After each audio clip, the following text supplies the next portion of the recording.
Magandang araw po mga kasabwat.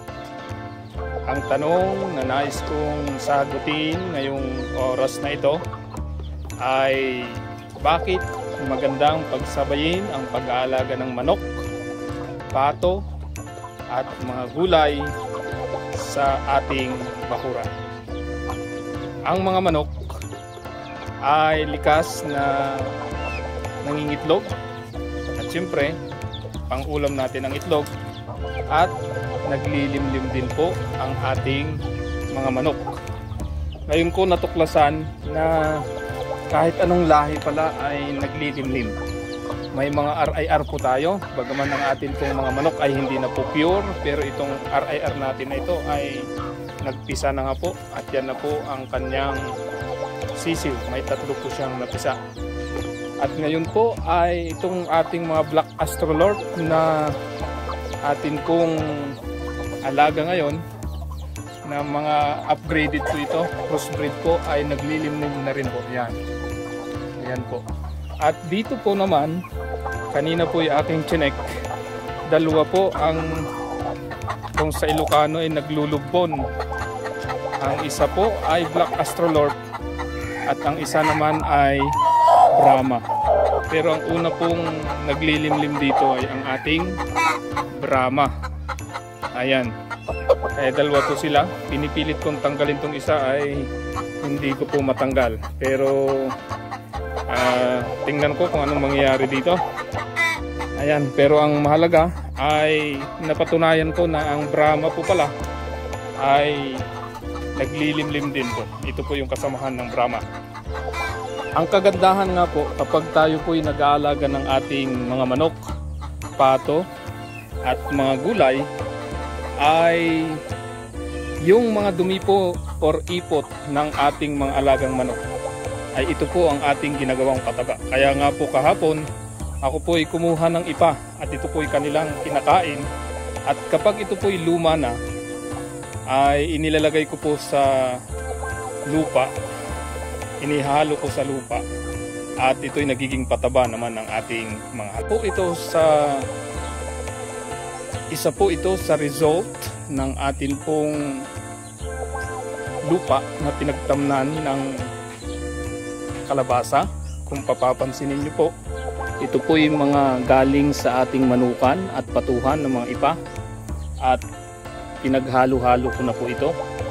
May mga balat po yan ng saging, mga saging mismo na katawan, halo-halo po yan at yan na po ang taba po ng atin pong kalabasa. Ang lalaki po ng kanyang dahon at ito na nga po, second batch po yan kasi po ang pagtatanim po natin ay sunod-sunod, hindi po yan sabay-sabay. At inyo pong mapapansin kahit itong lupa na ito ay pinaghalo-halo ko pong mga ipa. Ayan, mayroon din po yung mga balat ng saging at mga dumi ng or ipot ng ating mga alagang manok at pato. Ayan, kaya yan po yan mga basura. Actually plano ko rin po itong bahaging ito ay iipunin ko ulit lahat ng basura po dito. Itong mga batuhan na ito iipunan ko ng mga lupa ulit na may mga balat ng saging, mga basura at yung ipa na galing dun sa ating mga manukan ulit. Ayan, ito po yung result niyan. Ayan, tingnan nyo po ang ating mga nilalagay dito para hindi po tayo mamroblema sa pataba. Ayan, tingnan nyo po yung luya, tumubo na. Madali po siyang tanggalin, buhaghag po.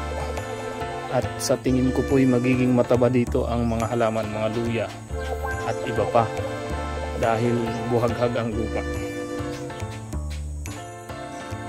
At ito naman po ang ating pinandidilig sa ating mga halaman, mga pinagbalatan ng kung ano-ano. Karamihan dito ay saging, mga gulay at iba pa. At dito na natin ibinababad at kapag ito'y lumang-luma na ay nihalo na natin sa lupa. At yan po ang ating result. Ito po yung ating mga petchay na ginamit natin yung mga lupa na yan. Yan po. Ito po yung kamote. Dati bumili lang tayo dahil naubusan tayo ng kamuti, tag-araw ay yung tangkay ng kamuti tops ay atin pong inilagay dito, itinanim, at ito na nga po sila. Ganun din po itong gabi, bumili po tayo ng gabi at yung puno niya ay ating itinanim at ito na po, malalaki na po. Yan po ang ating mga patola at mga upo. Kaya po maganda po talagang magtanim, sapagkat ang pagtatanim ay nakakalibang din at pandagdag income na rin po natin. Nakakalibre tayo kasi ng gulay at pwede rin tayong magbenta kung may bibili at kung marami ng ating supply. Ito naman po ang ating mga pato at itik. Ayan, may pekendak po dyan, may pato at may itik. Yun pong itik na yon ay mag-iisang buwan at kaalpas po lang natin ilang araw, ang lalaki na po nila. Bawing-bawi po, sapagkat ang bili po natin ng sisyo nito ay 20 pesos ang isa, 10 ang ating binili at 9 ang nabuhay, at sana'y mabuhay na lahat po yan. At isa nga po sa sekreto natin ginagamit para mawala ang amoy ng ating mga itik, lalo ng kanilang mga ipot, ay nilalagyan natin ng ipa. At kapag ito'y luma na ay atin pong gagamiting pataba. Pansinin po ninyo, ito pong pakwan natin na binili natin online ay malaki na rin po. Ang alam po nito ay 2 linggo na po ito mula nung ito ay tumubo. At maganda po ang tubo niya. Hopefully magiging maganda ang bunga. Ito naman po ang ating mga okra. Ayan.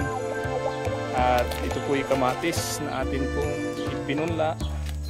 Yung iba po ay na-transplant na po natin. At ito naman po ay talong. Ayan. So dito po natin inaalagaan ang ating mga halaman. At dito naman po yung ating mga basura. Dito po binubulok natin ang mga basura dito, mga nabubulok, at pagkatapos ito ay mabulok ay atin pong gagamitin naman pataba sa ating mga halaman. Kaya wala pong sayang. Isa pa po sa ginagawa ko ay sunod-sunod lang po ang ating punla. Itong pichay natin, may punla na naman tayo at magpupunla ulit tayo mamayang hapon kung may panahon tayo. Kung wala ay sa linggo na po tayo makakapunla ulit.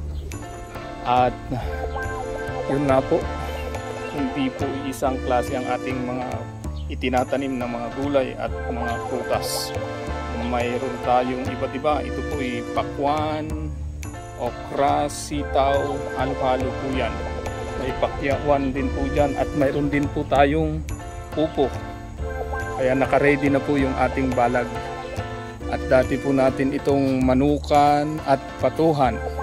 Pero dahil gusto mo po natin na magiging mas produktibo ang ating bakuran, ay naisip ko po na magtanim na lamang po ng gulay at binawasan po natin ang ating mga manok. Ayan, yung ating mga manok ay kinatay na natin ang iba at naggulayan na po tayo kasi mas naisip ko mas marami ang pakinabang nito. Mas mura kasi ang puhunan ng gulay kaysa sa manok. Ang manok ay araw-araw tayong naghahanap ng patukan nila. Kahit pa sabihin mong libre ay mas matrabaho dahil hanap ka ng ipapatuka mo araw-araw, lalo na kung marami at bibili ka ng konting feeds. Pag kasi walang feeds na komersyal ay hindi masyadong malalaki ang itlog nila, pero kung komersyal ay nagiging malaki. Kaya nga po nagbawas po tayo ng ating mga manok at pato, pero tuloy-tuloy po pa rin ang ating pag-alaga. Isa po kasi sa naging problema natin sa pag-aalaga ng ating mga manok ay kapag nag-incubator po tayo ay nasisira po yung itlog, napupukok dahil lagi pong brown out dito sa amin. At kapag naglilimlim naman po sila ay pupunti po ang napipisa din. Yun po yung aking pinag-aaralan pa. Bakit 3, 5 ang napipisa sa out of 10 to 12 na kanilang nililimliman. Hindi katulad kapag incubator, halos 50% or more pa yung ating napipisaan. Pero dahil laging brownout dito sa amin ay yun nga po ang nagiging problema. Kaya nga po lahat po yan ay nag-adjust po tayo.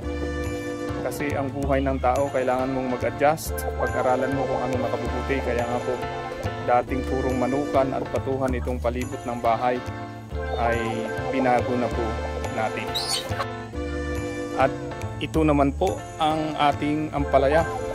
Out of 13 nga po na buto ay sa isang sachet ay dadalwa lamang po ang tumubo, pero magaganda naman po ngayon itong tumubo na ito. At para makatipid po tayo sa balag, ito pong bakod ng ating manukan, dito na po natin inilagay ang ating ampalaya. Hopefully ay magiging maganda. At double purpose na nga po ito, pang lilim ng ating mga manok at hindi na tayo gumawa ng ating balag.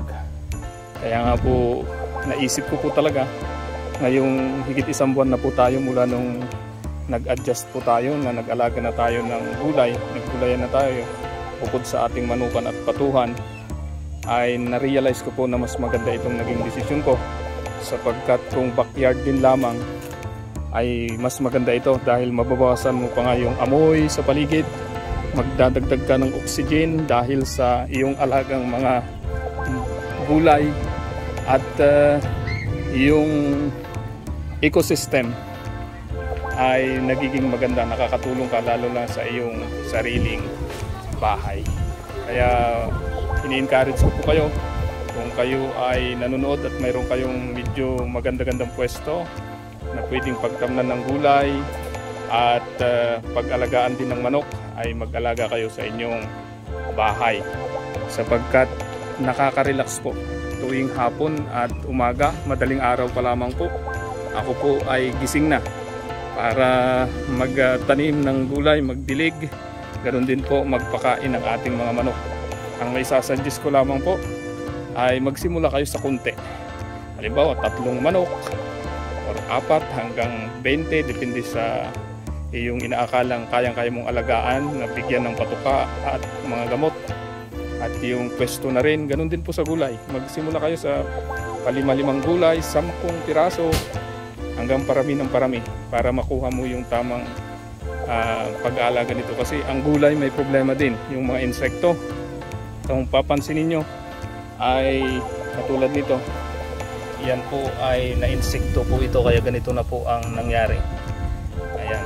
Pero dahil tayo po'y gumagawa ng paraan, ay sana organic ang ating naisip, pero hindi po talaga effective yung ating alam na organic, kaya tayo po'y nag-switch sa chemical. At ngayon nga po ay nakaka-recover na ang ating mga alagang sitaw, na ito yung una nating tanim dati, sitaw, pero dahil kinain ng mga insekto ay nagkamatayan nga po. At ito nga po, mayroon po tayong mga panibagong tanim na pipino. Ayan, pipino po yan. Kung inyong mapapansin, may bagong tubo na po ulit ng mga pipino. Ang ideya po natin kasi ay sunod-sunod ang ating mga tanim, upang sunod-sunod din na mayroon tayong aanihin, hindi minsana ng pagtatanim, para sunod-sunod din ang ating pag-ani. Gusto ko kasi na mula nung ako'y nagtanim ay dire-diretso na po ang ating pagtatanim, para year round na mayroon tayong gulay, prutas na makakain na libre. Ang ganda na po ng ating pakwan. Ayan, pakwan po yan, ang ganda po. At sa palibot nito ay mga petchay at may upo na rin, naka-ready na rin po ang ating balag. Ayan, ito po'y mga itrinansplant ko kahapon, pagtanghali ay nalalanta. Pipino po yan, sana ay makarecover pa, sapagkat dun sa harap, sa tabi ng Barugante restaurant natin to tinanim, pero nakita ko hindi siya masyadong lumalaki. Ito naman po ang ating mga kalabasa. Ayan, sunod na batch to, pangatlong batch ito. Ayan, medyo malalaki na rin. At dito po natin nilagay dati yung ating pipino. ay nilipat na nga po natin, transplant po natin dahil nakita ko pong hindi masyadong maganda dito. Baka meron kayong ideya, pero ang inisip ko dito ay kamatis at talong ang aking ilalagay po dito. Ilalagay ko po sa sako. Yan, ito po yung ating Barugante Restaurant, nasa taas po ng puno ng mangga. At dito po itatanim ang kamatis at talong. Ang plano ko, yung aking pinunla doon. Ito pong mga kalabasang ito ay paakyatin ko po. Ang plano ko po dito sa balag na ito para magandang tingnan. Bukod doon ay hindi maapektuhan itong ating mga pechay.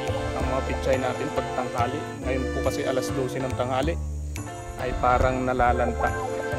Ito naman po ay dwarf papaya na in-order po natin online. 20 na buto po yun, ay siyam ang tumubo. At hinihintay po natin maglaki. Nilagay po natin dito sa may gulong. At habang lumalaki po ay nagtanim na rin po tayo ng pechay sa palibot niya.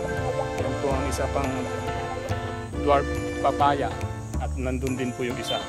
Yung gulong na yan. At may talong na nga po tayong na-transplant.